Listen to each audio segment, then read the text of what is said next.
हरे कृष्णा। सभी का स्वागत है। आज हमारे अध्याय का नाम है देवा असुर साधन विभाग योग, दैवी और असुरी स्वभाव। आज हमारा अध्याय 16 है। तो अभी हमने जैसे कल के अध्याय में क्या पढ़ा था, हमने पढ़ा था भगवान ने अपने धाम के बारे में बताया था कि भगवान का धाम क्या है। और उससे पहले हमने 14 अध्याय में जाना था ना क्या, जो प्रकृति के 3 गुण होते हैं वो सबको बांध देते हैं। जो इस धरती पे आता है वो प्रकृति के तीनों गुणों से बंध जाता है, और फिर जो इन तीनों गुणों से अतीत हो जाता है, ऊपर चला जाता है, वो कहाँ जाता है भगवान के धाम, है ना। कल जैसे 15वें अध्याय में हमने भगवान के धाम का वर्णन किया था। अब आज हम ये जानेंगे कि कैसे गुण हमारे अंदर होना चाहिए। अगर हम प्रकृति के गुणों को पार करना चाहते हैं तो हमारे अंदर कुछ ऐसे गुण भी होना चाहिए ना, तभी हम ये भगवान की जो बहुत शक्तिशाली है ना, दैवी ऐसा गुण हमारी है ना, बहुत शक्तिशाली भगवान की जो शक्ति है, भौतिक शक्ति, इससे हमें बचने के लिए हमारे में कैसे गुण होना चाहिए। तो जो दैवी गुण होते हैं ना, जैसे देवताओं में जो गुण होते हैं, अगर वो गुण हमारे अंदर है तो हम भगवत धाम जा सकते हैं। और जो असुर है, इसके जो अपोजिट है, असुर है, अगर किसी में असुरी गुण होते हैं तो वो क्या होते हैं, कभी भी भगवान को प्राप्त नहीं कर सकते, नहीं जा सकते। तो इस वाले अध्याय में भगवान ने विशेष तौर पे गुणों की बात करी है कि एक व्यक्ति में कैसे गुण होना चाहिए, एक जीव में कैसे गुण हो कि वो अपने अपने आप को देवी गुणों में रख के और भक्ति करके और भगवता जा सकता है। तो गुणों की चर्चा करेंगे और हम आज इसमें जानेंगे कि हमें कैसे, हमारे अंदर कैसे गुण होने चाहिए, या देवताओं में कैसे गुण होते हैं। तो विशेषता पूरा अध्याय इसी पे आज निर्धारित है हमारा। श्री भगवान उवाच अभयं सत्त्वसंस्तुति ज्ञानयोग विवर्तिति दानं दमश्च यज्ञश्च स्वाध्यायस्तपार्जवम् अहिंसा सत्यमक्रोधस्य क्रोध त्यागच्छान्तिरपैशुनम् दया भूतेष्वलोलुप्तं मार्गदं वीरचापलम् तेजा क्षमा धृतिः शौचम् अद्रोहो नातिमानिता भवन्ति संपदं दैवे अभिजातस्य भारत। भगवान ने कहा, हे भरत पुत्र, निर्भरता, आत्मशुद्धि, आध्यात्मिक ज्ञान का अनुशीलन, ज्ञान, दान, सही आत्म संयम, यज्ञ पारायणता, वेदाध्ययन, तपस्या, सरलता, अहिंसा, सत्यता, क्रोध विहीनता, त्याग, शांति, छिद्रान्वेषण में अरुचि, समस्त जीवों पर करुणा, लोभ विहीनता, भद्रता, लज्जा, संकल्प, तेज, क्षमा, धैर्य, पवित्रता, ईर्ष्या तथा सम्मान की अभिलाषा से मुक्ति, ये सारे देव गुण है ना। ये सारे दिव्य गुण है जो दैवी प्रकृति के में संपन्न देव तुल्य पुरुषों में पाए जाते हैं। तो भगवान ने एक्चुअली यहाँ 3 श्लोक एक साथ हैं और इसके अंदर ये सारे दैवी गुणों की बात कर रही है कि कैसे गुण होते हैं जो हमें अच्छे गुण होंगे तभी तो भगवान की हम भक्ति कर पाएंगे ना। अगर हमारे गुण ही अच्छे नहीं है तो हम भक्ति भी नहीं कर पाएंगे, है ना। क्योंकि भक्त के अंदर भक्ति की जैसे इच्छा तब होती है ना जब हमारे पर गुण वैसे होते हैं, तब कोई व्यक्ति तभी भक्ति कर सकता है। तो यहाँ पे कैसे गुण होते हैं, इनको दैवी गुण क्यों बोला है, क्योंकि ये सारे गुण देवताओं में भी होते हैं ना, तभी तो वो भगवान के पार्षद है, भगवान को अपने कार्य के लिए चुना है, क्योंकि वो बहुत अच्छे भक्त भी हैं और उनके गुण भी है। जितने यहाँ गुणों की व्याख्या की गई है ना, ये सारे गुण उनके अंदर है ना। हम इसमें से थोड़े थोड़े से पॉइंट को जानते हैं, वैसे तो सभी हम जानते हैं इस पॉइंट को, है ना, जो भी गुण है, लेकिन हम उसमें थोड़े थोड़े चर्चा करते हैं। जैसे निर्भरता ना, निर्भयता। तो निर्भयता किसको आती है, जो भगवान को जानता है कि वो भगवान ही मेरे सब कुछ करने वाले है ना। हमने पढ़ा भोक्ताराम या तपसाम, है ना, उसमें भगवान ने साफ कहा है कि जो सब कुछ है, भोक्ता करने वाला भी, भोग करने वाला भी मैं हूँ, और मैं सभी जीवों का परम प्रिय क्या हूँ, मैं परम हितैषी हूँ। तो जो ये चीज मानते हैं कि भगवान हमारे सब कुछ है और हमारे परम हितैषी है, तो वो भगवान पे पूरी तरह से अपने डिपेंड रहते हैं। और जब भगवान पे उनको इतना विश्वास होता है कि वो मेरे साथ जो भी करेंगे वो मेरे लिए अच्छा ही होगा, है ना, तो वो क्या करते हैं, किसी भी चीज से वो भयभीत नहीं होते, है ना। भय क्यों आता है, क्योंकि हमको विश्वास नहीं होता जब भगवान पे, तब हम भयभीत। और भय भी क्या होता है, हमेशा हमें कि कल क्या होगा हमारे साथ, ऐसा होगा तो क्या होगा ना, मतलब हम कभी भी मतलब एक बात पे निश्चित नहीं होते है ना। तो हमारे दिमाग में ये चलता रहता है प्रश्न, तभी हम भयभीत होते हैं ना, चिंता रहती है हमें अपने भविष्य की या किसी भी चीज को लेके। तो चिंता क्यों, जब हम भगवान का अगर चिंतन करेंगे तो हमारे पास चिंता जैसी शब्द होगा ही नहीं, है ना। हमें उस चिंता को चिंतन में बदलना है। तो अगर हम भगवान का चिंतन करेंगे तो हम भगवान पे ही निर्भर रहेंगे, भगवान ही हमारे सब कुछ करने वाले। और जिसके अंदर ये विश्वास होगा वो कभी किसी भी चीज से डरेगा नहीं, वो हमेशा निर्भर होगा। जैसे हमने फर्स्ट अध्याय में देखा था ना कि जब पांडवों की तरफ से सब लोगों ने शंख नाद किया गया, तो क्या हुए थे कौरवों के हृदय में, क्या हुए थे हृदय में डर आ गया था, है ना। और जबकि जब उन लोग ने किया था, कौरवों ने जब शंख नाद किया था, है ना, तो क्या इनके दिल में जरा भी भय नहीं हुआ, है ना। वो डरे नहीं शंखनाद की आवाज से। क्यों नहीं डरे, क्योंकि उनको भगवान पे विश्वास था। जितने भी पांडव थे वो क्या थे, भक्त थे, धर्मी थे, है ना, धर्म को लेकर साथ चलने वाले थे। तो वो जरा भी नहीं डरते थे, क्योंकि उनको मालूम था भगवान उनके साथ, उनको विश्वास था।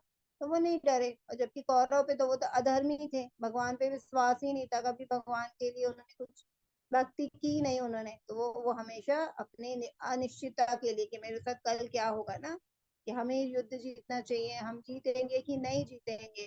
तो ऐसे उनके मन में सवाल थे, तो वो इससे वो भयभीत थे। तो निर्भरता में तभी आती है हमारे अंदर जब हम भगवान को पूरी तरह से अपने आप को समर्पित कर देते हैं और उनके लिए हम पूरा विश्वास रखते हैं। तो ये हो गया निर्भरता। आत्म शुद्धि है ना, हमारी जो इच्छाएं हैं भौतिक संसार में हमेशा क्या होती, मन हमारा इधर उधर भागता रहता, हमने पढ़ा था ये सब समझते हुए आ रहे हैं। हमारी इच्छा जो पूर्ति करने की लालसाएं होती है ना, तो उसमें हम क्या करते हैं अपने आप को कभी धर्म के रास्ते में कभी अधर्म के रास्ते में अपनी इच्छाओं को पूर्ति करने में लगे रहते हैं। लेकिन जब हमारी ये इच्छाएं, हमने कल भी देखा था कि हमारी जो, हम अगर वो अश्वत्थ वृक्ष में फंसे हैं बट वृक्ष में, तो अपनी इच्छाओं के कारण ही। अगर हम अपनी इच्छाओं को अगर हम खत्म कर दें, भौतिक इच्छाओं को, अगर उसकी जगह हम इच्छा करें कि हम भगवान की बस सेवा में ही सुख पाएंगे, है ना, हम सेवा ही करेंगे, हमारे पास जो भी सामर्थ्य है उसको हम भगवान में लगा देंगे, है ना, हमारे हमारा जो भी शरीर है हम उसको भगवान की सेवा में लगा देंगे, तो हमारी जो भी इच्छा होगी सिर्फ वो भगवान से संबंधित होगी। तो और जब भौतिक हमारी इच्छाएं होती हैं तो वो हमारी हमें फंसा देती है। तो आत्म शुद्धि तो हमें अपनी आत्मा की शुद्धि करना है, मतलब हमारे अंदर जो भी इच्छाएं है उसको हमें खत्म करना है। फिर आध्यात्मिक ज्ञान का अनुशीलन, अब हम भगवत गीता पढ़ रहे हैं, अगर ये हमेशा हम पढ़ते रहेंगे तो हमें ज्ञान होगा, है ना, हमें धीरे धीरे करके, ठीक है आज हम पढ़ रहे पहली बार तो आज हमें अच्छे से नहीं समझ में आ रहा है, लेकिन हम जब जिसको बार बार करेंगे, और भगवान ने ही बोला है अभ्यास, है ना, अभ्यास। अर्जुन ने बोला था मन को कंट्रोल करना बहुत मुश्किल, बोले अभ्यास। तो सब चीज हम जो भी भौतिक संसार में भी हम देखते हैं ना, जब भी हम स्कूल में भी पढ़ते हैं, तो जो चीज हमें याद नहीं होता तो हम बार बार उसका प्रयास करते तो याद हो जाता, तो मतलब हम अभ्यास कर रहे हैं।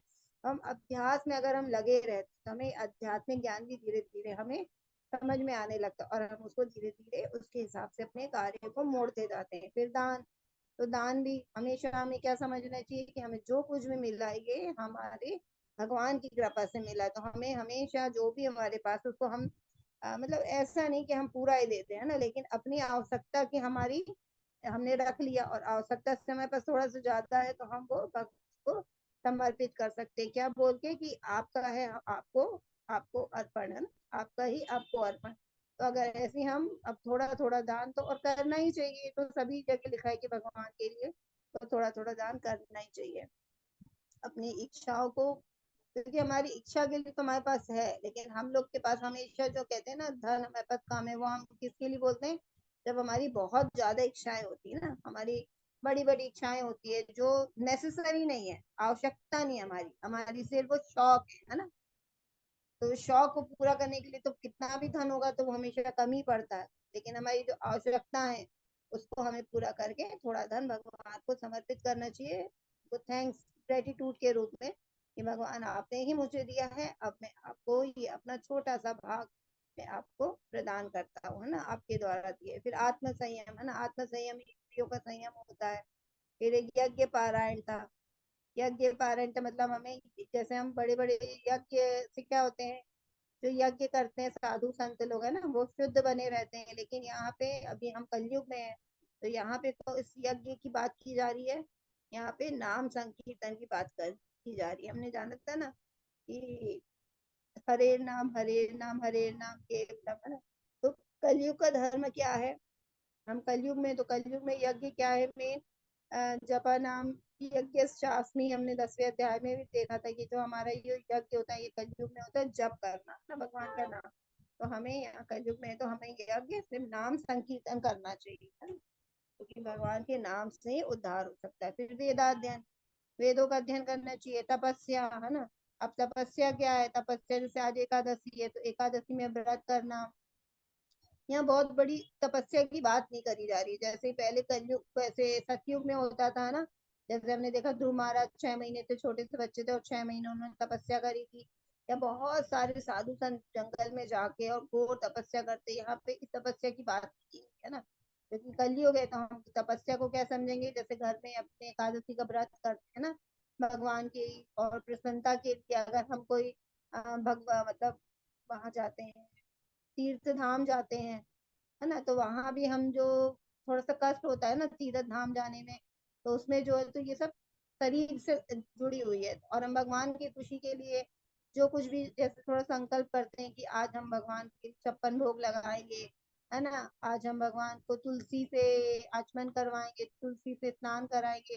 तो ये छोटे छोटे से हम लोग जो कार्य करते हैं, तो कभी कभी उसमें हमें शरीर को भी कष्ट होता है, तो लेकिन वो सब तपस्या में आती है ना। और तपस्या हमेशा करना भी चाहिए। अभी 18 अध्याय में जो आएगा ना अभी 18 अध्याय, उसमें हम जानेंगे कि तपस्या क्यों करनी चाहिए ना, इसलिए इसको कभी भी छोड़ना नहीं चाहिए। फिर सरलता, सरलता मतलब हमें इतने सरल होना चाहिए कि हमें झूठ कपट ये सब अपने साथ नहीं रखना चाहिए, है ना। इतने सरल होना चाहिए। कई लोग तो हर पल पल पे झूठ बोलते हैं, है ना। ऐसे ही नहीं होना चाहिए। अगर वो झूठ बोलते हैं मतलब वो असुरी गुण है उनके अंदर।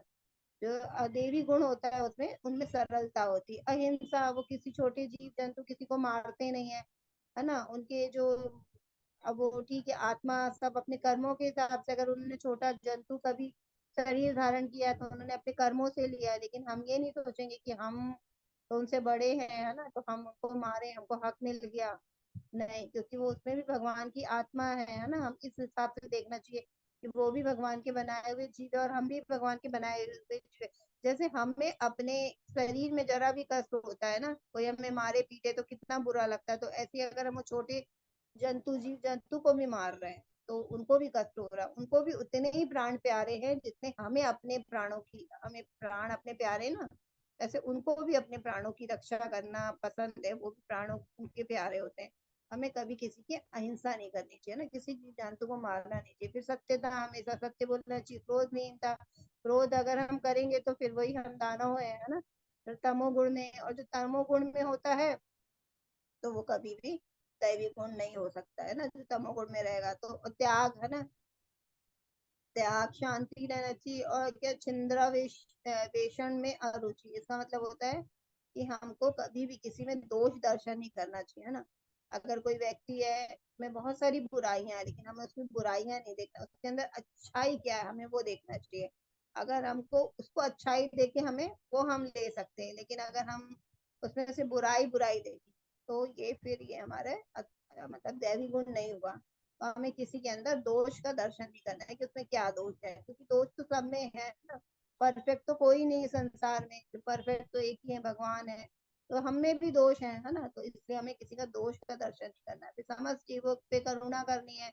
लोभ विहीनता, अगर हम लोभ में ही फंसे रहेंगे तो फिर हम ये सब चीजें भौतिक संसार में ही हम फंसे हुए हैं, क्योंकि इच्छाएं हमारी क्रोध और लोभ पैदा करती है। हमने जाना था ना, कोई चीज में आसक्ति हो जाती है कि चाहिए और वो हमको नहीं मिली तो क्रोध आता, और मिल गई तो और चाहिए, है ना, एक मोबाइल ले लिया और चाहिए, इससे अच्छा चाहिए, तो लोभ है।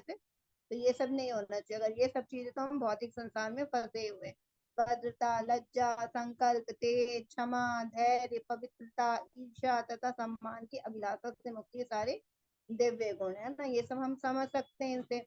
ईर्ष्या भी नहीं करना चाहिए हमें, किसी से सम्मान की इच्छा नहीं करनी चाहिए कि कोई व्यक्ति को अगर हमने अच्छा किया तो हम क्या चाहते हैं वो भी हमारे साथ अच्छा करे, है ना। कई बार हमारे साथ ऐसे ही होता है कि हमने किसी का कर दिया तो हम बस उससे उम्मीद रखते हैं कि वो भी अच्छा करे, तो हमें सम्मान की, या फिर हम कोई पद है हमारे पास तो हम चाहते हैं कि सब मेरा सम्मान करे, तो ऐसा नहीं है, है ना। वो सामने वाले की इच्छा है तो हमें उसकी अभिलाषा नहीं करनी, सम्मान की, सारे दिव्य गुण हैं। और जो दैवी प्रकृति के संपन्न देव तुल्य पुरुषों में पाए जाते हैं।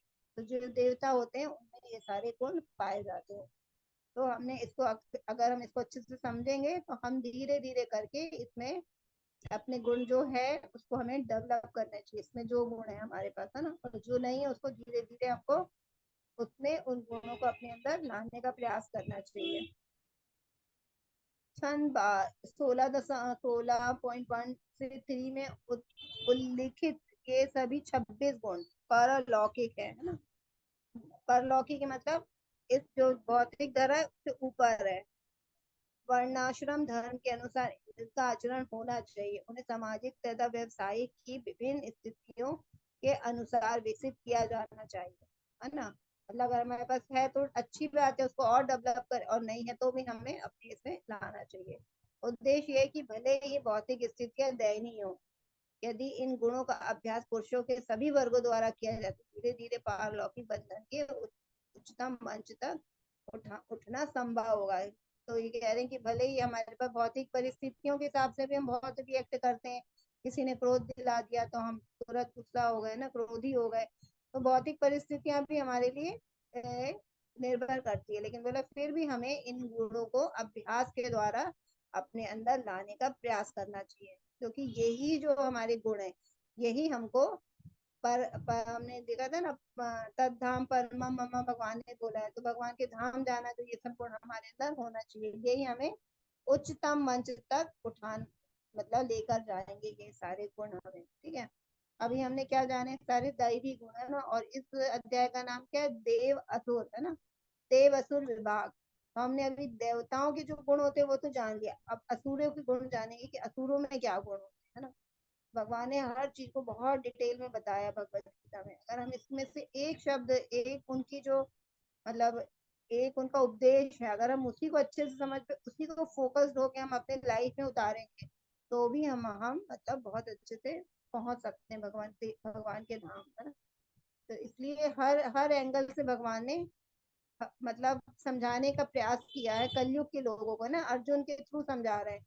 इसलिए हर एंगल से समझा रहे हैं, किसी तो एंगल से समझ में आएगा। इससे नहीं समझ में आया, देवताओं के गुण का भगवान ने व्याख्या कर दी, चलो देवताओं के गुण नहीं समझ में आ रहे तो असुरों के गुण है, कुछ तो समझ में आएगा ना। कि अब असुरों के गुण का वर्णन करेंगे कि अगर तुमने ठीक है, अगर तुम देवताओं के गुणों को नहीं वो कर पा रहे हो फॉलो, तो कम से कम असुरों के अंदर जो मेन गुण होते हैं उसको सुन लो, उसको कम से कम अपने जीवन से निकाल दो, है ना।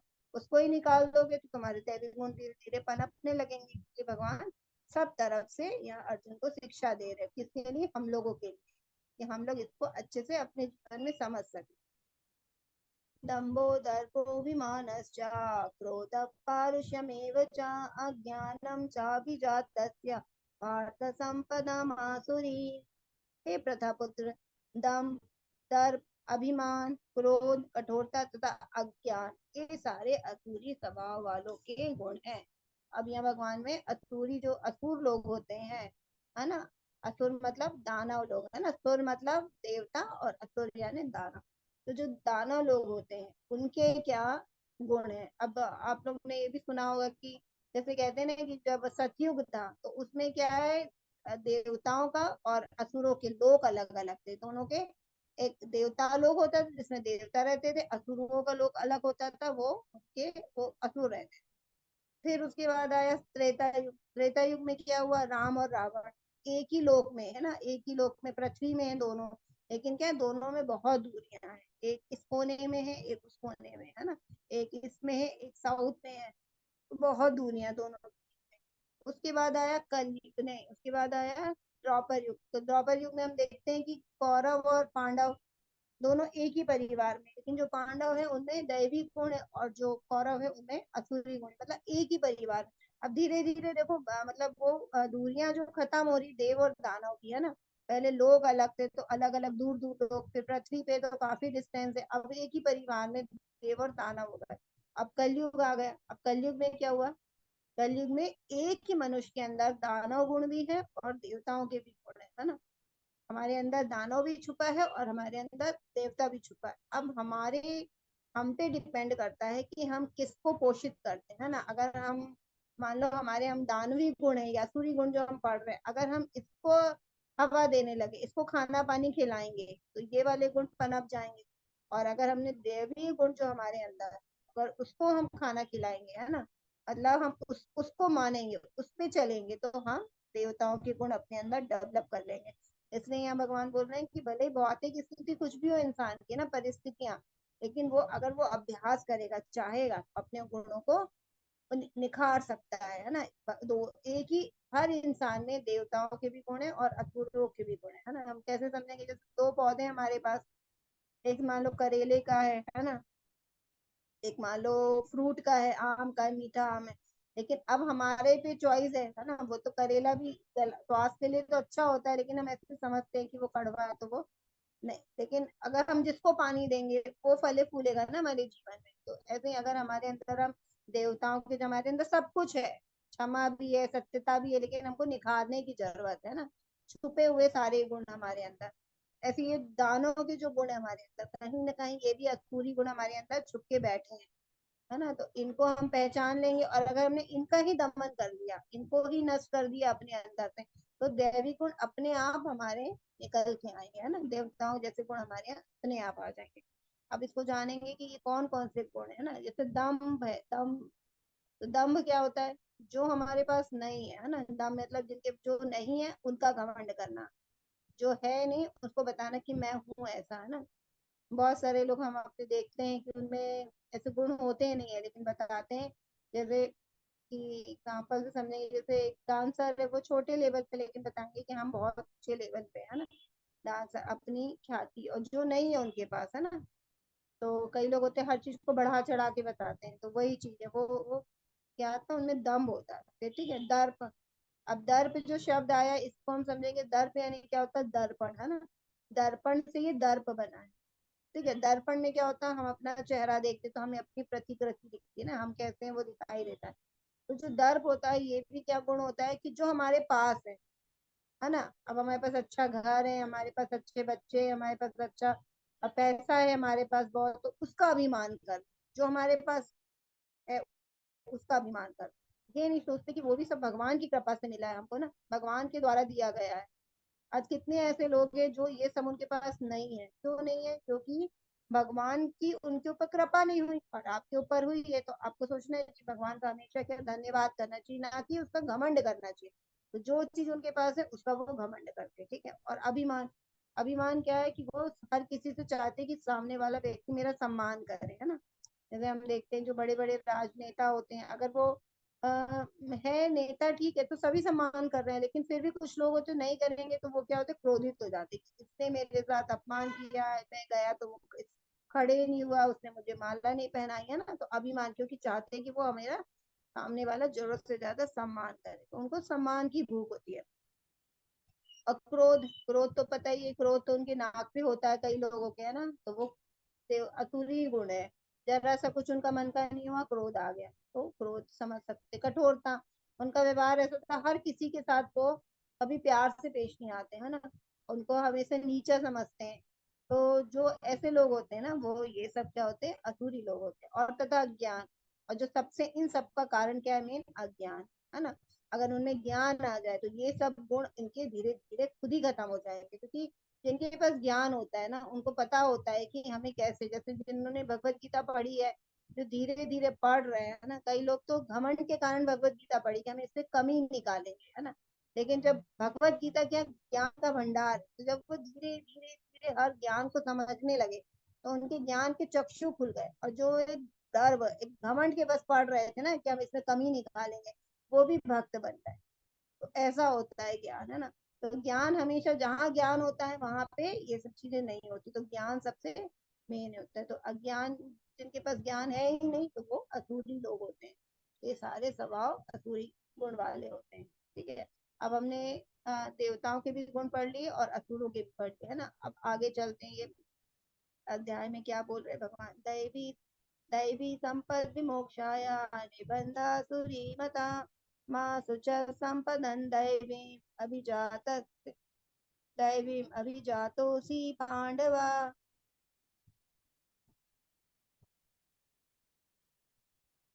दिव्य गुण मोक्ष के लिए अनुकूल है और असुरी गुण बंधन दिलाने के लिए। ये पांडु पुत्र है ना, तुम चिंता मत करो क्योंकि तुम दैवी गुणों से युक्त होकर जन्मे हो। जब जैसे अर्जुन ने ये सुना कि भगवान दैवी और असुरी गुण, तो वो एक बार सोच विचार में लग गया, अरे मेरे अंदर कौन से गुण है ना। जब हम सुनते हैं तो हम भी अपने पे थोड़ा सा तुरंत हमारा माइंड लगता है कि हम सोचे अपने बारे में कि अरे हम कौन से गुण में आ रहे हैं। तो भगवान उस चीज को समझ गए, तुरंत ही समझ गए और क्या बोले, तुरंत पढ़ लिए अर्जुन की आंखों में कि वो क्या सोच रहे हैं। तो उन्होंने तुरंत ही बोले कि अरे तुम चिंता मत करो, तुम तो दैवी गुणों से युक्त है ना, क्योंकि क्या थे, अर्जुन तो भक्त थे भगवान के और मित्र भी थे। तो जब वो जो भक्त होता है वो वैसे भी दैवी गुणों से युक्त होता है ना। और ये बोल रहा है जो दैवी गुण होते हैं वो क्या होते हैं, हमेशा मोक्ष की तरफ ले जाते हैं। क्योंकि अगर हमें मोक्ष की इच्छा है या भगवान से प्रेम की इच्छा रखते हैं हम, या भगवान धाम जाने की इच्छा रखते हैं, या हम मुक्ति की इच्छा रखते हैं भौतिक संसार से, तो हमें अपने दिव्य गुणों को हमें डेवलप करना होगा ना। और आसुरी गुण क्या होते हैं, हमें हमेशा बंधन में बांधते हैं। तो ये ऐसे आसुरी गुण से हम और ही बंध जाते हैं। और यहाँ पे पांडु पुत्र क्यों बोला भगवान ने, क्योंकि वो राजा पांडु के पुत्र थे ना, पांडव कहलाते थे, इसलिए हे पांडु पुत्र। दौ दौ भूत सर्गो लोकेस्मिन् दैव आसुर एव च दैवो विस्तरश प्रोक्ता सुरं पार्थ मे शृणु। हे प्रतापुत्र, इस संसार में प्रजित प्राणी दो प्रकार के, दैवी तथा आसुरी। मैं पहले ही विस्तार से तुम्हें दैवी गुण बतला चुका, अब मुझसे आसुरी गुणों के विषय में सुनो।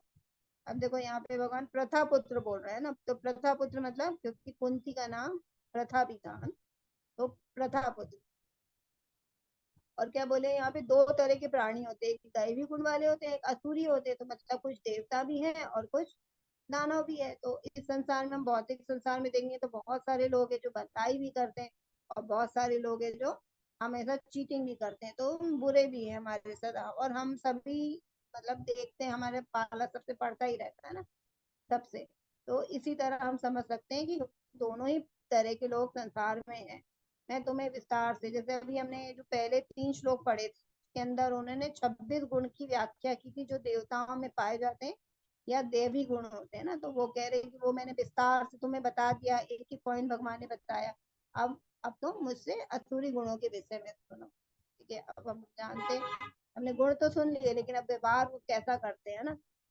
तो प्रवृत्ति च निवृत्ति च जनाना विदुरासुराः न शौचं नापि चाचारो न सत्यं तेषु विद्यते। जो आसुरी है वे ये नहीं जानते कि क्या करना चाहिए और क्या नहीं करना चाहिए। कि ना तो पवित्रता, ना उचित आचरण और ना ही सत्य पाया जाता है ना। जैसे हमें पिक्चर देख रहे हैं आजकल, देख सकते हैं जगह जगह पे है ना, थोड़ी सी भी पार्टी हुई तो इसके बिना नहीं होना। उनको लगता है कि ये हमारे मतलब हमारे उच्च जो हम जीवन जी रहे उसको दर्शाता है, लेकिन ये क्या में असुरों के जीवन में को दर्शाता है। तो इस प्रवृत्ति को अपनाते हैं वो, कुल मिला के वो असुरी होते हैं। और आजकल क्या बोलते हैं, लिविंग स्टैंडर्ड है हमारा, अगर ये नहीं होगी तो हम फिर कैसे अच्छा जीवन जी रहे हैं हम कैसे बता पाएंगे, है ना। इसीलिए ये सब उन लोग बताते हैं कि पार्टी में होगा, लेकिन ये सब क्या है, अब भगवत गीता में अगर जानेंगे हम तो, क्योंकि ये सब चीजें क्या है, हमें नर्क की ओर लेके जाती है। और जो चीज नर्क की ओर लेके जाती है वो है असुर लोग जो करते हैं वो नर्क जाते हैं ना। तो वो ऐसे का जो कार्य करते हैं तो वो असुर कहलाते हैं। और क्या बोला है यहाँ पे कि उनमें ना तो पवित्रता होती है ना उचित आचरण, है ना। मतलब वो कुछ भी करते हैं अपने जीवन में, है ना। पूजा पाठ तो दूर की बात है, अपना एक सुंदर जीवन जैसे हमने देखा सरलता, है ना, वो सब नहीं है उनके जीवन में। वो गलत आचरण से अपने जीवन को जी रहे हैं, तो ना उनमें पवित्रता है और ना उनका आचरण अच्छा है, गलत सलत वे विचार कर रहे हैं, है ना। तो ये सब चीजें क्या है, शराब पी रहे हैं, जुआ खेल रहे हैं ना, मांस भक्षण कर रहे हैं। जबकि हमारे शास्त्रों में जो बताए ना, चार प्रभुपाद जी ने 4 नियम दिए, ये चार हमारे जो धर्म के स्तंभ है, चारों स्तंभ को नाश करते हैं। जैसे अगर स्त्री गमन है ना, पर स्त्री गमन पर पुरुष परिस्थिति से संपर्क जो करता है तो वो क्या होता है, अपने जीवन की पवित्रता का नाश करता है। ये जो जुआ खेलता है वो क्या करता है, अपने जीवन की सत्यता का नाश करता है। और जो शराब पीता है वो तपस्या, क्योंकि वो कभी तपस्या नहीं कर सकता,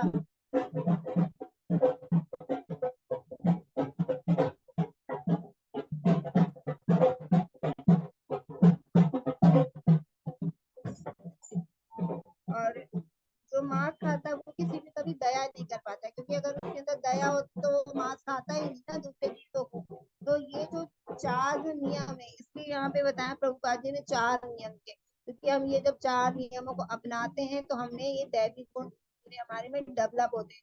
और जो धर्म के जो चार स्तंभ है जिसपे ये खड़ा है ना, तपस्या, दया, अभी हमने जाना उसमें, तो ये सब जो है इस पे ये धर्म वापस खड़ा हो सकता है। तो आज जो गीता नहीं पढ़ते है ना, जो भगवान के भक्त नहीं, जो नहीं जानते, वो सब इन कामों में लिप्त है। इसलिए यहाँ पे प्रभुपाद जी का और मतलब बहुत प्रयास रहा कि वो ज्यादा से ज्यादा लोगों को इस कोर्स से जोड़ सके, है ना, ताकि लोग जाने कि हमें व्यभिचार नहीं करना है ना, हमें जुआ नहीं खेलना, हमें मांस नहीं खाना है, हमें शराब नहीं पीना है ना, मद्यपान नहीं करना है। तो ये सब चीजें हमें कैसे पता चलेगा, जब हम वेद अध्ययन करेंगे, हम ज्ञान हासिल करेंगे। कौन सा ज्ञान? आध्यात्मिक ज्ञान, है ना। भौतिक ज्ञान तो ये सब भौतिक ज्ञान लेके तो हम आज इस स्तर पे आ गए हैं, लेकिन हमें ये ज्ञान तो ठीक है जो ले लिया, लेकिन हमें यहाँ तक नहीं पहुंचना है ना। भौतिक ज्ञान वहां तक ठीक है कि हम अपना धन को अर्जन करके हम अपने जीवन का, अपनी आवश्यकता को पूरी कर सकते हैं, वहां तक भौतिक ज्ञान ठीक है। लेकिन जो भौतिक ज्ञान पर जो अपने आप को लिविंग स्टैंडर्ड में बताने के लिए जो गलत कार्य कर रहे हैं, उनको पता ही नहीं है कि वो नर्क का अपने जाने के लिए रास्ता बना रहे हैं। ठीक है, आगे चलते। असत्यम प्रतिष्ठाते जगदाहुरनीश्वरम अपरस्परम संभूतम मान्यत काम हेतुगम। वे कहते हैं कि ये जगत मिथ्या है, इसका कोई आधार नहीं है और इसका नियमन किसी ईश्वर द्वारा नहीं होता। उनका कहना है कि ये काम इच्छा से उत्पन्न होता है और काम के अतिरिक्त कोई अन्य कारण नहीं है, क्योंकि उन्हें ज्ञान ही नहीं है ना, कि संसार कैसे उत्पन्न, भगवान ने कितनी सुंदर क्रिएशन किया, भगवान ने तब, है ना, भगवान ही इसकी भौतिक प्रकृति के, हमने पढ़ा था ना, मया दक्षिण प्रकृति, तो भगवान इसके नियंत्रक है, भगवान के कंट्रोल में कार्य करते हैं। और वो क्या कहते हैं कि ये सब चीज मिथ्या है, जो चीज भगवान ने बनाई है वो मिथ्या कैसे हो सकती है ना। फिर उनके पास इतना ज्ञान ही नहीं है, वो कहते हैं सब चीज कामेच्छा से उत्पन्न हुआ है ना, और क्या है, काम के अतिरिक्त कुछ भी नहीं है यहाँ। तो वो इस प्रकार से पूरी जगत को मिथ्या बनाते हैं, जबकि वो जगत में आए हैं वो भी भगवान के द्वारा भेजे गए हैं, क्योंकि उनकी इच्छा थी, है ना। मिथ्या कुछ भी नहीं है, बस यहाँ पे हमें आके लिप्त नहीं होना है भौतिक संसार से। अगर हम यहाँ से लिप्त हो गए तो फिर हम यहाँ पे, जैसे कल पढ़े थे अश्वत्थ पेड़ में, हम यहाँ एक डाली से दूसरी डाली पे हम जाते रहेंगे। लेकिन अगर हमें भगवान ने क्यों भेजा है, हम इसका कारण जान लेके हमको मानव जीवन बना दिया, तो अब भगवान हमको वापस बुलाना चाहता है ना। हमने भगवान से बैर किया और यहाँ भौतिक जगत में आने की इच्छा रखी, क्योंकि बिना इच्छा से, हमारी इच्छा से हमें तो मिलता है। अगर हम इच्छा नहीं की होते, भगवत धाम ही रहते आराम से, तो वहीं रहते, लेकिन हमने इच्छा करी तो हम धरती पे भेज दिए गए हैं। अब अगर हम धीरे धीरे इतनी 84 लाख योनियां धीरे धीरे हम पार करके जब हम मनुष्य जीवन में आए, तो अब हमें भगवान ने मनुष्य जीवन इसलिए दिया है कि वो भगवान को समझे, भगवान की भक्ति करे और हम भगवान के नाम वापस लौट सकें। तो हमें ये चीज जानना चाहिए। ऐसे निष्कामों का अनुगमन करते हुए आसुरी लोग, जिन्होंने आत्मज्ञान खो दिया है और जो बुद्धिहीन है, ऐसे अनुपयोगी व भयावह कार्यों में प्रवृत्त होते हैं, जो संसार का विनाश करने के लिए होता है। अब भगवान ने इतने सुंदर सृष्टि की रचना की है, लेकिन वो क्या कर रहे हैं, उनमें ज्ञान ही नहीं है। अज्ञानी लोग है तो वो क्या कर रहे हैं, आत्मज्ञान उनमें है नहीं, और वो अपनी बुद्धि को भी क्या है, गलत कार्यों में उपयोग कर रहे हैं। जैसे हम आतंकवादी को देखते हैं ना, अब अच्छा भला सब चल रहा है, लेकिन वो जबरदस्ती आएंगे और वो आतंक फैलाएंगे, इसको मारना उसको मारना, है ना। तो वो क्या है, गलत कार्यों में, भयावह कार्यों में प्रवृत्त होते हैं ना, और संसार का विनाश कर रहे हैं। अभी हमने देखा युद्ध चलते कहीं कहीं देशों के, तो होता कुछ नहीं, निर्णय कुछ नहीं निकला, लेकिन सब चीज बनी बनाई चीजों को बर्बाद कर देते। तो क्या होते हैं ऐसे, मतलब वो, उनकी बुद्धि क्या है, बुद्धिहीन है ऐसे लोग, जो बनी बनाई चीजों को फालतू में अपनी घमंड के लिए ना, अपने सम्मान के लिए, मेरा सम्मान करो नहीं तो मैं ये सब खत्म कर दूंगा, तो इस सम्मान के लिए। जैसे हम देखते ना, हिरण्यकश्यप थे, जब भगवान से उन्होंने ब्रह्मा जी से जब उन्होंने गए वरदान की मैं कभी ना मरूं, तो ब्रह्मा जी ने बोला कि मैं तो खुद ही मतलब अमर नहीं हूँ, तो मैं कैसे अमरता का वरदान दे सकता हूँ। तो फिर उन्होंने बहुत बुद्धि चलाई अपनी, है ना, क्योंकि बुद्धि तो है उनके पास, लेकिन वो क्या करते हैं, बुद्धि को गलत कार्यों में इस्तेमाल कर रहे हैं ना। तो फिर वो बहुत बुद्धि चला के बहुत तरह के वरदान मांगते कि मैं ऊपर नहीं मरूं, नीचे नहीं मरूं, है ना, मैं घर के अंदर नहीं मरूं, बाहर नहीं मरूं, और मैं क्या बोलते, दिन में ना मरूं, रात में ना मरूं, और कोई अस्त्र शस्त्र मुझे मार ना पाए, कोई नर मारने वाला ना, कोई पशु मारने वाला ना। तो जब उन्होंने अपनी बहुत बुद्धिमत्ता लगा के सारे वरदान मांग लिए, तो ब्रह्मा जी ने बोला कि ये तो मैं दे सकता हूँ, तो ठीक है, दे देते हैं। तो अब असुर क्या सोचता है कि मैं तो बहुत बुद्धिमान हूँ, मैंने तो क्या किया, ब्रह्मा जी को मूर्ख बना दिया, है ना, अब मैं को अमर, मैं ऐसे ही अमर हो गया हूँ। तो वो इस चीज में मतलब घमंड में थे, और जब वो उनको घमंड आए कि अब मैं यहाँ का क्या, सृष्टि का क्या हूँ, क्या भगवान बन गया हूँ, है ना, तो जब उन्होंने क्या सबसे क्या बोला, मान सम्मान की, मेरा सम्मान करो, मुझे भगवान की तरह पूजा करो लो, है ना। फिर क्या हुआ, भगवान तो भले ही ब्रह्मा जी ने वरदान दे दिया, लेकिन भगवान तो रास्ता निकाल ही लेते हैं ना। भगवान को तो असुर क्या, असुरी गुण को नाश करने में बिल्कुल पल नहीं लगता है। फिर क्या हुआ, मिनटों में उन्होंने जैसा जैसा वरदान दिए थे, ब्रह्मा जी का भी सम्मान किया, उसके ही उन्होंने उन चीजों के हिसाब से अपना नर सिंह का अवतार लिया, जो आधा नर है और आधा पशु है। ऐसा तो होता ही नहीं है, जो उन्होंने बोला ना मर, ना नर मार सके ना मुझे पशु, तो वो दोनों ही नहीं, कंबाइंड है ना, ऊपर नहीं नीचे नहीं, तो उन्होंने अपनी गोदी में रख के मारा, सस नहीं तो अपने नाखूनों से मारा। तो भगवान के पास तो सारे रास्ते हैं ना, लेकिन असुर लोग क्या सोचते हैं, हम बहुत ज्ञानी है और हमने भगवान को क्या है, हमने भगवान को मतलब हरा दिया, बुद्धू बना दिया, तो इस टाइप से वो अपने बुद्धिमान समझते, और ऐसे ऐसे वो विनाश करते रहते संसार में, है ना, सब जगह विनाश करते हैं और सोचते हैं कि हम बहुत अच्छा कार्य कर रहे हैं। कभी न संतुष्ट होने वाले काम का आश्रय लेके तथा गर्व के मद एवं मिथ्या प्रतिष्ठा में डूबे हुए आसुरी लोग इस तरह मोहग्रस्त होकर सदैव क्षण भंगुर वस्तुओं के लिए अपवित्र कर्म का व्रत करते रहते हैं। उनका विश्वास है कि इंद्रिय की तृप्ति ही मानव सभ्यता की मूल आवश्यकता है। इस तरह मरण काल तक उनको अपार चिंता होती रहती है। वे लाखों इच्छाओं के जाल में बनकर तथा काम और क्रोध में लीन होकर इंद्रिय तृप्ति के लिए अवैध ढंग से धन संग्रह करते हैं। उनको क्या लगता है, पूरा जीवन अगर हम सुख पाएंगे तो हम धन से पाएंगे ना, धन ज्यादा होगा। तो अभी ये सोचो, जो सबसे हमारे जो सबसे रईस है, क्या उनको कष्ट नहीं है, वो दुखी नहीं है, वो क्या बहुत सुखी है, सभी दुखी है ना। तो मतलब क्या है, तो कोई धन हमें हमें कोई गारंटी नहीं दे रहा कि हम सुखी रहेंगे, हाँ, क्योंकि हमने देखा कि आनंद हमें कहाँ मिल सकता है, भगवान की भक्ति में। लेकिन जो असुर होते हैं वो ये सब नहीं जानते, और वो इंद्रिय तृप्ति को ही पूरा करना चाहते, इसलिए वो अवैध ढंग से धन संचय करते हैं। मतलब वो कर्म नहीं देख रहे क्या करना, और अकर्म मतलब गलत रास्ते से भी करना पड़े तो हमें धन चाहिए। और आज तो बहुत हो रहा है भौतिक संसार में, है ना, कि कैसे भी बस धन आना चाहिए, है ना, हमें दिखावा करना है कि हम बहुत बड़ी गाड़ी में सकते हैं, हम बहुत बड़े घर में रह सकते हैं, हम बहुत अच्छा लिविंग स्टैंडर्ड है हमारा, है ना। तो ये सब चीजें कौन होते हैं, असुरों के दिमाग में होती है, और वो गलत ढंग से क्या होता है, अपने जीवन को जी रहा है। उनकी मूल सभ्यता क्या है, मानव जीवन का क्यों मूल लक्ष्य क्या है ना, मेन लक्ष्य क्या है, वो तक वो जानते नहीं, है ना। और मरण काल तक क्या होती है, उनको चिंता भी घेरी रहती है, लाखों चिंता है, क्योंकि हमने देखा ना, जो अभय होते हैं, जो भगवान पे विश्वास होता है, उनको चिंता ही नहीं होती, वो सिर्फ चिंतन करते हैं, वो चिंता नहीं करते। तो इस प्रकार से वो अपने पूरे जीवन बस वो इसी में निकाल देते हैं ना। और क्या करते हैं, कुछ भी जो भी कर्म करते हैं वो गलत सलत करते हैं, है ना।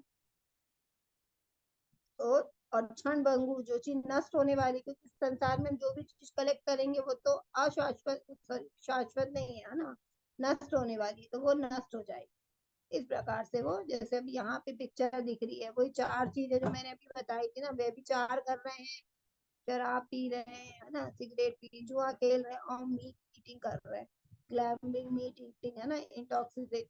तो ये सब जो चीज है ना, वो असुरी लोग ही करते हैं, गलत तरीके से जीवन को जी रहे हैं, और उनको पता ही नहीं है कि ये सब जीवन ऐसे जीने से क्या होता है, हम अपने आप को कहाँ नरक की ओर ले जा रहे हैं, है ना, गलत रास्ते पे ले जा रहे हैं। ऐसे में हमारी मुक्ति मुक्ति की संभावना या भगवत प्राप्ति की संभावना बिल्कुल ही खत्म हो जाती है। वो ये सब जानते ही, अगर जिस दिन वो ज्ञान हासिल करने के लिए जाएंगे, थोड़ा बहुत ज्ञान होगा, जानेंगे, तो वो वैसे भी अपने रास्ते को बदल सकते हैं। लेकिन अभी जो वो कर रहे हैं वो ये सब असुरी गुण कर रहे हैं। फिर असुरी व्यक्ति सोचता है कि आज मेरे पास इतना धन है और अपनी योजनाओं में से मैं और अधिक धन कमाऊंगा। इस समय मेरे पास इतना है किंतु भविष्य में बढ़कर और अधिक हो जाएगा ना।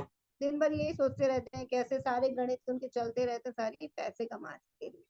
वे मेरा शत्रु है और मैंने उसे मार दिया ना। या तो अपना बढ़ाने के लिए सोचेंगे और फिर वो शत्रुओं के बारे में सोचेंगे कि अरे मेरा ये भी शत्रु है, वो भी शत्रु है। मतलब उनकी जो सोच होगी वो इस तरह की होगी।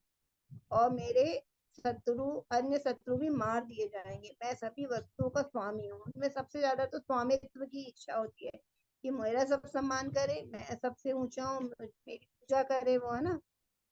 तो मैं भोगता हूँ, मैं सिद्ध, शक्तिमान तथा सुखी हूँ। मैं सबसे धनी व्यक्ति हूँ। मतलब सुखी कैसे होगा, लेकिन लोग सिर्फ महसूस करते हैं ना। इस संसार में तो सुख है ही नहीं, भौतिक संसार में। लेकिन वो सुखी महसूस करते हैं अपने आप को कि हम सुखी हैं, जबकि वो जो कहता है भ्रम वाला सुख होता है ना। और मेरे आसपास मेरे कुलीन संबंधी है। कोई अन्य मेरे कोई अन्य मेरे समान शक्तिमान तथा सुखी नहीं है ना। मैं मतलब सबसे शक्तिमान। वो इतने भ्रम में जीते अपने जीवन को। मैं यज्ञ करूंगा, दान करूंगा और इस तरह आनंद बनाऊंगा। इस प्रकार ऐसे व्यक्ति अज्ञानवश मोहग्रस्त होते रहते हैं। मतलब उनकी जो सोच होती ना, उसके बारे में बताया गया कि उनकी सोच कैसे होती। वो अपने आप को ही सब कुछ मानते हैं, है ना। और वो लोगों से भी यही चाहते हैं कि जो दूसरे लोग हैं वो भी मुझे सब कुछ माने, मेरे को ही भगवान माने। तो वो इसलिए वो गलत सोच में रहते हैं और वो अज्ञान से मोहग्रस्त होते रहते हैं, है ना। जैसे अब यहाँ हिरण्यकश्यप है, वो कहते थे अपने सबको, प्रजा को, कि मैं ही भगवान हूँ, मेरे को पूजा करो। फिर जब पता लगा कि उनका बेटा ही उनको मतलब हरि नाम, नारायण का नाम लेता है, उनको भगवान मांगता है, तो उनको 2-3 बार समझाते, फिर नहीं तो फिर क्या होता है, उनके बेटे को ही अपना दुश्मन मानने लगता है। उसके साथ कितने अत्याचार करे, कितने ऊपर पहाड़ से गिरा दिया। कौन ऐसे पिता कर सकता है ना। लेकिन वही है, अपने सम्मान के लिए कि वो मेरे को भगवान नहीं मान रहा है, तो कैसे नहीं मान रहा है। वो इसमें वो इतने क्रोधी होके वो ये भी नहीं सोचते कि वो क्या करने जा रहे हैं। कंस है, कंस अपनी बहन पे तलवार उठा रहा है कि मैं इसको मारूंगा, क्योंकि उनको ये हो गया कि कोई जन्म ले लेगा, आकाशवाणी हुई थी। तो वो रिश्ते नाते ऐसे जो क्रोधी होते हैं, जो अब घमंडी अभिमानी लोग होते हैं, वो रिश्ते नाते उनके लिए कोई भी मायने नहीं रखते, है ना। सगी बहन पे, मतलब अपनी बहन पे ही, जो थी जिसको विदा कर रहा था, उस पे ही वो तलवार उठाने लगता है कि मैं अभी इसका वध कर दूंगा। अभी रावण है ना, रावण भी था, तो वो भेष बदल के साधु के भेष में गया। तो कितना मतलब अत्याचारी है लोग, है ना। गलत तरीके से अपने जीवन को जी रहे हैं। अनेक चित्त विभ्रांता, मोह जाल समावृता, प्रसक्ता काम भोगेषु, पतन्ति नरकेषु च। इस प्रकार अनेक चिंताओं से उद्विग्न होकर तथा मोह जाल में बनकर वे इंद्रिय भोग में अत्यधिक आसक्त हो जाते और नरक में गिरते, है ना। क्योंकि वो गलत तरीके से अपने इंद्रियों का भोग करते हैं। जैसे रावण सोचता था कि सीता मेरी है ना। जबकि वो पंडित था, उन्हें पता होना चाहिए कि यह सीता तो भगवान राम की है। वो उस पे भी अपना अधिकार जमाना चाहता था, तो फिर पतन हो गया उसका। तो क्या हुआ, वो उनका पतन हो गया। तो इस तरह वो गलत सोच जो रखते और हर तरह से अपने इंद्रिय भोग में लगे रहते, वो क्या होते हैं, व्यक्ति नरक में गिर जाते हैं। तो ये चीज उनको नहीं पता कि हम नरक में जाएंगे। इसलिए सब गलत तरीके से वो कार्य करते रहते हैं। अहंकारं बलं दर्पं काम क्रोधं च संश्रिता, मामात्मा पराधेषु प्रद्विषन्तो भयसूयकाः। मिथ्या अहंकार, बल, दर्प, काम तथा क्रोध से मोहित हो गए असुरी व्यक्ति अपने शरीर में तथा अन्यों के शरीर में स्थित भगवान से ईर्ष्या और वास्तविक धर्म की निंदा करने लगते हैं ना। ये हमने अभी असुरों के गुण पढ़े थे, बल, दर्प, काम, क्रोध। तो इनसे मोहित हो जाते हैं, सोचते कि मैं ही सब कुछ हूँ, है ना। और जो व्यक्ति क्या करते हैं, जो दूसरे व्यक्ति हैं सामने वाले, उसमें भी भगवान का वास है, क्योंकि अगर उनमें है तो सब में भगवान परमात्मा के रूप में, तो वो उनको नहीं देखते, है ना। उसे अपने कभी शत्रु के रूप में देखते हैं। अगर उसकी पूजा कर रहा है तो ठीक है, और नहीं कर रहा तो वो शत्रु है, और उनसे सामने वाले व्यक्ति से ईर्ष्या करते हैं। और मतलब अगर उनसे ईर्ष्या कर रहे हैं, मतलब वो भगवान से ईर्ष्या कर रहे हैं, तो वो क्या करते हैं, इस प्रकार वो वास्तविक धर्म की निंदा करते हैं। अब जैसे यहाँ पिक्चर में देख रहे हैं कि जब युधिष्ठिर ने यज्ञ कराया था, तो उस समय शिशुपाल आए थे। और जब सबने बोला था कि इस यज्ञ का श्रुति फल किसे देना है। तो शिशुपाल को नहीं, फिर नारद जी ने बोला कि यहाँ पे जब भगवान स्वयं कृष्ण की उपस्थित है तो सारा फल उनको देना चाहिए यज्ञ का।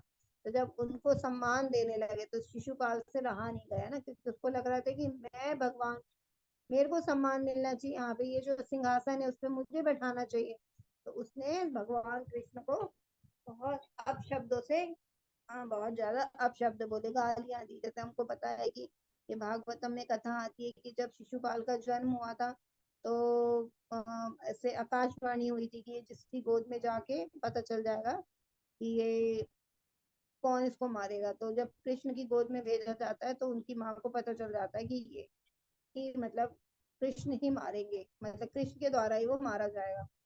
तो फिर उनसे प्रार्थना करती कि तुम तो भाई हो उसके, तुम कैसे मार सकते, क्योंकि कजन ब्रदर थे। तो प्रार्थना तो बोले कि मैं, ठीक है, मैं अब भाई है तो मैं इतना कर सकता हूँ, क्योंकि जो विधि का लेख है उसको तो मैं मिटा नहीं सकता। अगर आकाशवाणी होगी तो वो तो सत्य होगी, लेकिन अगर वो 100 झूठ नहीं बोलेगा एक साथ तो मैं उसको नहीं मारूंगा। इतना मैं उसके भाई होने के कारण, मैं इतना, या मेरे से जो प्रार्थना करी उसके कारण मैं उसकी रक्षा कर सकता हूँ। लेकिन वो बहुत अभिमानी था, उसने इतने भगवान का अपमान किया, इतनी गालियां दी। और फिर जब जब सिंहासन पे इस समय सबके सामने बैठाया जाता भगवान को तो उसको बिल्कुल सहन नहीं होता।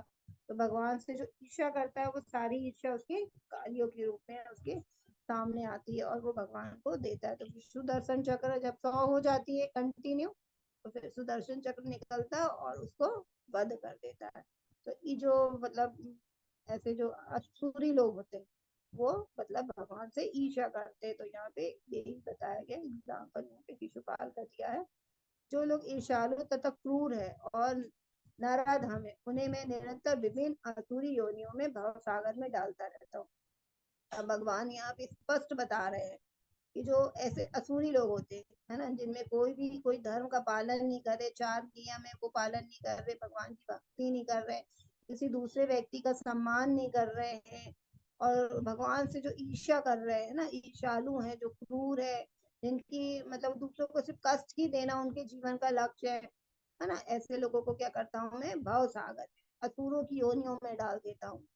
असुर की योनि में डाल के उसको और भी मतलब, अगर पहले तो मनुष्य है लेकिन उन्हें असुर जैसे गुण है ना, यहाँ असुरी गुण की बात करें तो, लेकिन वो मनुष्य है, लेकिन वो उनके अंदर से उन्होंने जो भी अपने जीवन में कार्य करे वो असुरों जैसे करे, तो फिर क्या करेंगे, असुरी योनि में डाल। अगर वहां भी वो अगर भक्ति करेंगे तो फिर भगवान उनका फिर भी कृपा करते हैं उनको, है ना, लेकिन उसके बाद भी वो असुरों की योनि में जाके फिर और भी गलत काम कर रहे हैं, तो फिर उनको तो भव सागर में और नीचे नीचे पशु योनि में और बहुत सारी योनियों में डालते जाते हैं और वो उतना ही कष्ट पाते जाते हैं ना। भगवान को लगता है कि कभी तो उनको समझेंगे ना कि भक्ति करना चाहिए। जब उनको ऐसा लगता है वो भक्ति करते हैं तो फिर धीरे धीरे उनका उद्धार होने लगता है। लेकिन अगर जब वो ऐसे ही अधर्मी काम करते रहते तो वो और सागर में भगवान में डालता रहता है। हे कुंती पुत्र, ऐसे व्यक्ति असुरी योनि में बारंबार जन्म ग्रहण करते हुए कभी भी मुझ तक नहीं पहुंच पाते, हुए धीरे धीरे अत्यंत अधम गति को प्राप्त होते रहते हैं। अब यहाँ भगवान ने स्पष्ट कहा है ना कि वो अगर फिर भी मतलब असुरी योनि में भेज दिए गए उसके बाद भी वो और गलत कार्य कर रहे हैं, तो क्या मैं उनसे भी अधम से अधम उनकी गति धीरे धीरे और नीचे पे नीचे वो जाते जाते अपने कर्मों को, मतलब जैसे कर्म करते हैं उसके हिसाब से। और क्या बोलते हैं, ऐसे लोग कभी भी मुझ तक कभी भी नहीं पहुंच सकते, जिनमें ऐसे स्वभाव है, ऐसे हरकत मतलब ऐसे व्यवहार करते हैं वो, तो वो कभी भी मुझ तक कभी नहीं पहुंच सकते। और क्या होता है, वो जन्म मृत्यु है ना, जन्म होगा तो मृत्यु भी होगा, तरह तरह की योनियों में जन्म लेते रहते और वो मरते रहते हैं ना। कभी कभी हम देखते कई लोग की तो कितनी बुरी दर्दनाक मौत होती है ना। तो कैसे होती है, उनके कर्मों के कारण वो ऐसे कर्म करके संसार में आए रहते हैं, तो उसको भगवान फिर उसी तरह से जन्म और उनकी मृत्यु देते हैं। तो इस प्रकार से वो उनका जीवन चलता रहता है। फिर अब यहाँ पे त्रिविधम नरकस्यैदं द्वारम द्वारम नासानमात्मना काम क्रोध सदा लोभ तस्मादेतत्र तत्रयंत्रजेत। इस नरक के 3 द्वार है, काम क्रोध और लोभ। जैसे एक बुद्धिमान व्यक्ति को चाहिए कि उन्हें त्याग दे, क्योंकि इससे आत्मा का पतन होता है। अब भगवान क्या बोल रहे हैं कि असुरों की जो हम बात कर रहे हैं उनमें जो मेन गुण होते हैं, जो मेन असुरी गुण होते हैं, वो होते हैं काम, क्रोध और लोभ। और ये हर इंसान में भी रहते हैं, लेकिन अगर व्यक्ति क्या बुद्धिमान व्यक्ति होगा, इनको क्या वो तुरंत त्याग देगा, है ना। और अगर वो नहीं त्यागेगा तो क्या होगा, वो उनका आत्मा का पतन होगा। धीरे धीरे आत्मा क्या होगी, नरक में जाएगी ना, नरक योनि से और अधम योनि, ऐसे धीरे धीरे। तो जो काम और क्रोध और लोभ है, तो सभी को पता है कि काम में भी व्यक्ति बुद्धि को चला नहीं पाता कि हमें क्या करना। क्रोध रहता, क्रोध में तो हमको भी जब क्रोध आते तो हमको भी नहीं पता था हम सामने वाले से क्या बोल रहे हैं या हम कैसा व्यवहार कर रहे हैं ना। और जो लोभ है, लोभ में भी आदमी के नीचे गिरते जाता है, बस उसको वो चीज की इच्छा है, चाहिए, मतलब वो उसको पाने के लिए वो कुछ भी करने तैयार होता है। बहुत सारे लोग ऐसे होते हैं, तो इसलिए बोल रहे हैं हमें काम, क्रोध और लोभ से हमेशा बचना चाहिए, क्योंकि अगर हम भक्ति में लगना चाहते हैं तो हम इन सब तीनों चीजों को हमें तुरंत ही त्याग देना चाहिए, नहीं तो हम कभी भक्ति में लग ही नहीं सकते। एतैर्विमुक्तः कौन्तेय तमोद्वारे स्त्रीभिर्नराः आचरत्यात्मनः श्रेयः तो याति पराम गतिम। हे कुंती पुत्र, जो व्यक्ति इन तीनों नरक द्वारों से बच जाता है वे आत्म साक्षात्कार के लिए कल्याणकारी कार्य करता और इस प्रकार क्रमशः परम गति को प्राप्त होता है ना। तो कैसे होता है, पहले तो इन तीनों को त्यागना पड़ेगा, है ना, इससे हमें बचना पड़ेगा। और हमें क्या करना चाहिए, भगवान के लिए आत्म साक्षात, मतलब भगवान के लिए हमें, भगवान के धाम जाने के लिए हमें धीरे धीरे अपने जो गुण है, जो दैविक गुण है, उसको हमें डेवलप करना पड़ेगा ना, विकास करना पड़ेगा हमारे अंदर उसको। जब हम धीरे धीरे एक एक गुणों को अपनाएंगे, है ना, और ऐसे क्या होगी, हमारी क्रमशः गति होगी। ये जो क्रमशः हमारी उन्नति होगी हमारे जीवन की, तो ऐसे ये क्रमशः जो उन्नति धीरे धीरे करके हम क्या होंगे, भगवत धाम चले जाएंगे। जैसे यहाँ पे दिख रहा है ना, एक जो डेवोटी है, तो गुरु है, गुरु जो भी बताता है ना कि ये ऐसा करो, तो गुरु के माध्यम से ही हम अपने अंदर धीरे धीरे एक एक स्टेप हम चढ़ के भगवान तक जा सकते हैं। तो भगवान खड़े हैं, और भगवान तक जाने के लिए हमको जो भी गुण को, जो भी सीढ़ी पार करना, मतलब उन गुणों को अपनाना है, वो हमको अपना के हम भगवत धाम जा सकते हैं। या या यशास्त्र विधि मुत्सृज्य वर्तते कामकारता न स सिद्धिमवाप्नोति न सुखम न पराम गतिम। जो शास्त्रों के आदेशों की अवहेलना करता और मनमाने ढंग से कार्य करता, उसे ना तो सिद्धि, ना सुख, ना परम गति को प्राप्ति हो पाती है। तो यह भगवान ने बताया है कि जो ठीक है कर रहे हैं, ज्ञान नहीं है, शास्त्रों की अवहेलना कर रहे हैं, शास्त्रों को जानते नहीं है, कभी पढ़ते नहीं है, कभी उस शास्त्रों की आज्ञा का पालन नहीं करते हैं। क्योंकि शास्त्र क्या है, भगवान की वाणी है। शास्त्रों में क्या दिया है, भगवान को जानना है, भगवान की भक्ति को जानना है हमें, और भगवान के द्वारा हमें दिए गए सारे वेद शास्त्र, अगर हम उनको नहीं जानते हैं और उनमें जो दिए गए जो नियम है अगर हम उसको नहीं अपनाते, है ना, उसकी तरह हम अपना व्यवहार नहीं करते हैं और मनमाने ढंग से हम कार्य करते हैं अपने जीवन को, है ना, अज्ञानता में। जैसे अभी असुर लोग के बारे में हमने जाना है कि वो अपने हिसाब से अपनी अपनी जीवन को चलाने का प्रयास करते हैं ना, मन मने ढंग से कि हम भगवान है, मतलब हम भगवान है, शास्त्रों को नहीं मानते। तो उसे ना तो कभी सिद्धि मिल सकती है, ना सुख मिल सकता और ना परम गति।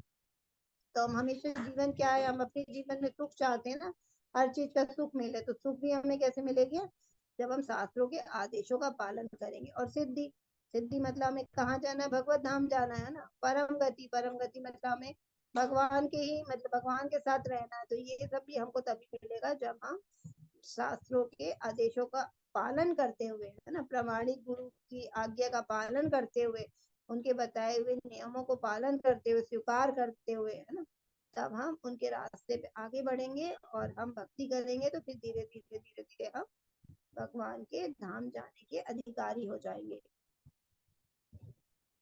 तस्मात् शास्त्रं प्रमाणन्ते कार्य कार्य व्यवस्थितौ ज्ञात्वा शास्त्र विधानोक्तं कर्म कर्तुमिहार्हसि।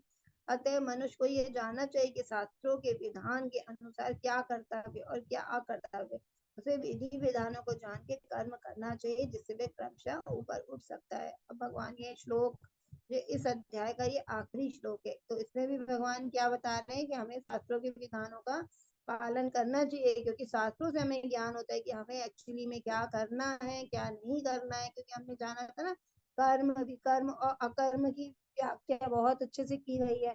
कर्म मतलब हम अपनी अपने जीवन को क्या जिए, कैसे जिए ना, कौन से कर्म करें। विकर्म हमें क्या नहीं करना है ना, जो गलत कार्य वो नहीं करना। और अकर्म यानी अगर हम भगवान के लिए कार्य करते हैं, जो भी कार्य भगवान के लिए करते हैं, हम भगवान की प्रसन्नता के लिए करते हैं, भगवान की सेवा करते हैं, तो वो ऐसे कार्य शास्त्रों में बताए गए। तो हमें जब ये हम शास्त्र पढ़ते हैं तो हमें ये सब कर्तव्य का ज्ञान होता है, ज्ञात होता है हमें कि हमें ये कैसे कर्तव्य करने हैं अपने, है ना।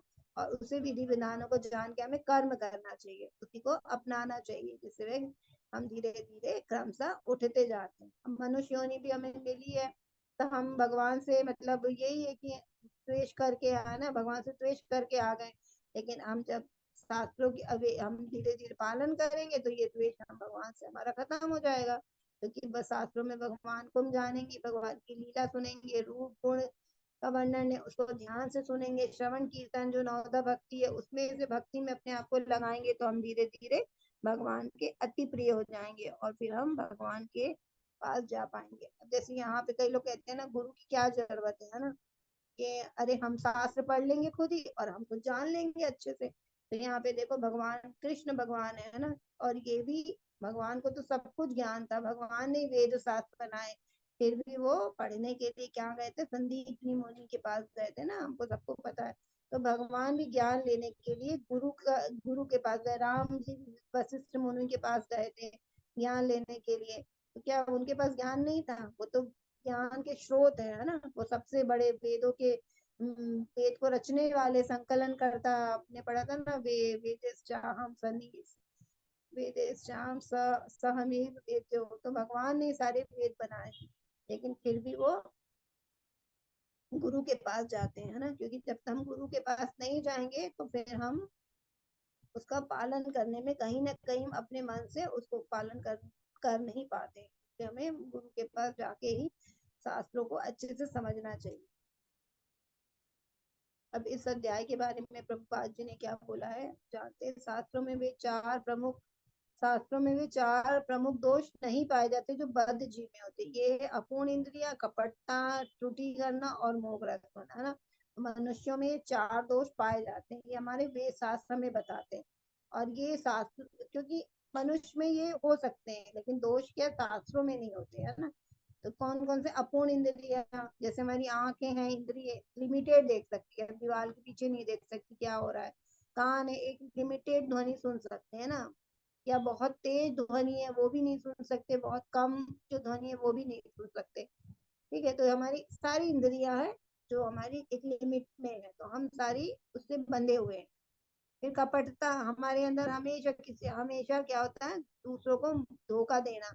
मतलब जब भी मौका मिलता है हर व्यक्ति बहुत जल्दी दूसरे को चीट कर लेता है, तो ये हमारे अंदर कपटता होती है। फिर त्रुटि करना, मानव का स्वभाव है गलतियां करना, कहते हैं ना हम गलती करना तो मानव का स्वभाव है, तो मनुष्य तो गलतियां करता ही रहता है, तो त्रुटि करना भी ये भी हमारे अंदर एक दोष है। फिर क्या है, मोहग्रस्त होना, हम बहुत जल्दी किसी के द्वारा भ्रमित भी हो जाते हैं। कोई हमें कुछ बोलता है, अभी यहाँ पे हम देखते हैं ना बहुत सारे ये सोशल मीडिया पे जो चैनल है उसमें बहुत सारे गुरु बन गए हैं जिनको ज्ञान है शास्त्रों का, वो कुछ भी ज्ञान दे रहे हैं ना, लेकिन लोग उसको सुन के उसी बात को मानने लगते हैं, है ना। इसीलिए हमारे यहाँ पे अभी भगवत गीता में भगवान ने चतुर्थ अध्याय में बोला था ना कि हमेशा गुरु किसको बनाना चाहिए हमें, जो परंपरा में आते हो, है ना, उनको जो ज्ञान होता है, क्योंकि वो अपने गुरु से, वो अपने गुरु से और वो अपने गुरु से, तो वो यथारूप ज्ञान आ रहा है, जैसा वैसा, कोई मन गढ़ंत उसमें जोड़ के या घटा के नहीं दिखाया जा रहा है।